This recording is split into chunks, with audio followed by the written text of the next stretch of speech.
नाम मैं अंकित कुमार आज अपने कुछ विचारों के साथ प्रस्तुत हुआ हूँ। आज हम स्वयं रीवा में एक विधायक जी का काफ़िला निकलते देखा। उस काफ़िले में देखा कि विधायक जी की गाड़ी आगे आगे और कलेक्टर साहब की गाड़ी पीछे, एसपी साहब की गाड़ी पीछे चल रही है।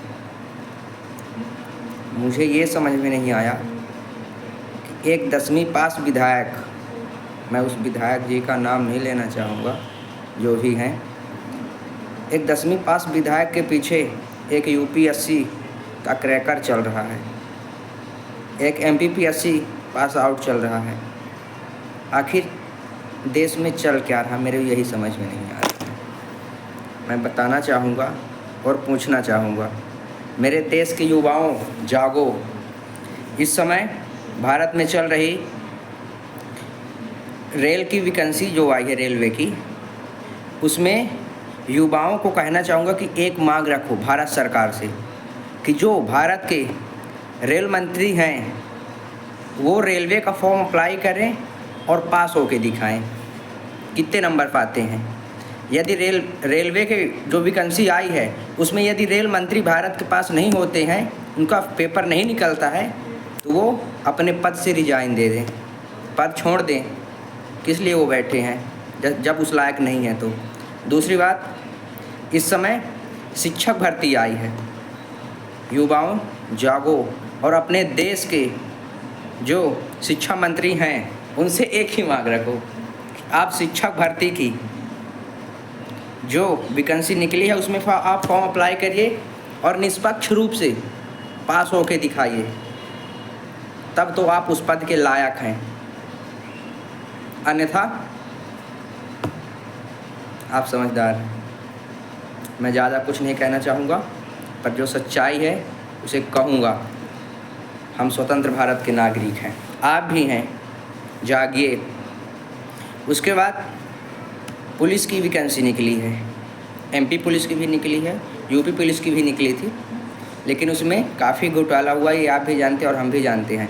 एमपी पुलिस की भर्ती निकली है, इसमें आप मध्य प्रदेश के समस्त युवाओं को कहना चाहूँगा कि आप अपने ज़िले के जो भी विधायक हों या सांसद हों, उनसे एक ही मांग रखिए, भारत सरकार से मांग रखिए कि सभी जितने विधायक हैं, सांसद हैं, सबको एमपी पुलिस का फॉर्म अप्लाई करवाइए और निष्पक्ष रूप से पेपर दिलाइए। उसके बाद यदि ये पास होते हैं तो इनको विधायक की कुर्सी या सांसद की सीट दी जाए, अन्यथा इन्हें रिसाइड की जाए।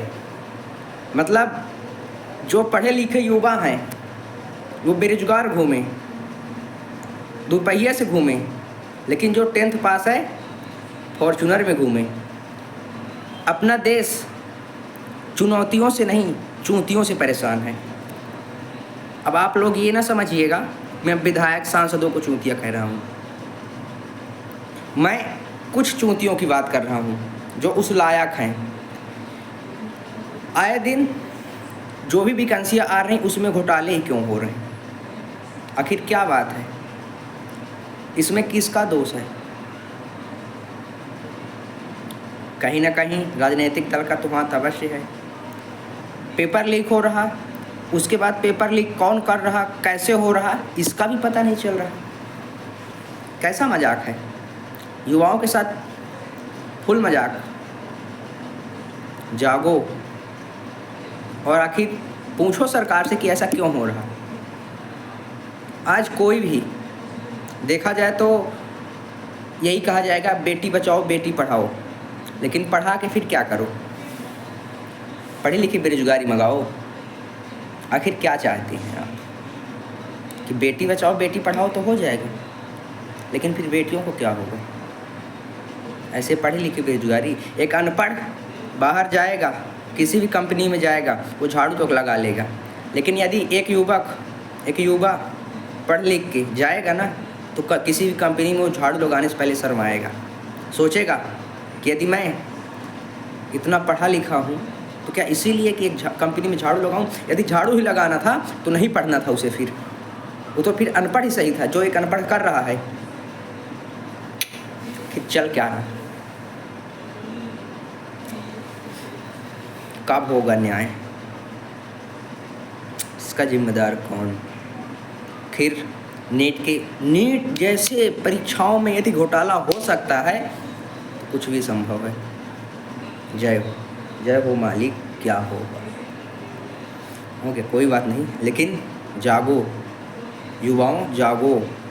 और देश में जो जो वैकेंसियाँ आएँ, यदि रेलवे की वैकेंसी आए तो रेलवे का जो अधिकारी है, शिक्षा मंत्री है, शिक्षक की भर्ती निकाले, तब तो उस लायक है। अन्यथा अपनी अपनी कोशिश छोड़े और जो उस लायक है उसे दिया जाए। मैं ये नहीं कहता कि मुझे दिया जाए, यदि मैं उस लायक नहीं हूँ तो मुझे भी ना दिया जाए, लेकिन जो उस लायक है उसी को दिया जाए, ना कि वो जो मेरे से भी नालायक है वो बैठा हो उस कुर्सी में। इन्हीं बातों के साथ मैं अपनी वाणी को विराम देता हूँ। जिसको बुरा लगे तो बहुत अच्छा है, और जिसको अच्छा लगे तो और बहुत अच्छा है। जय जय श्री राम।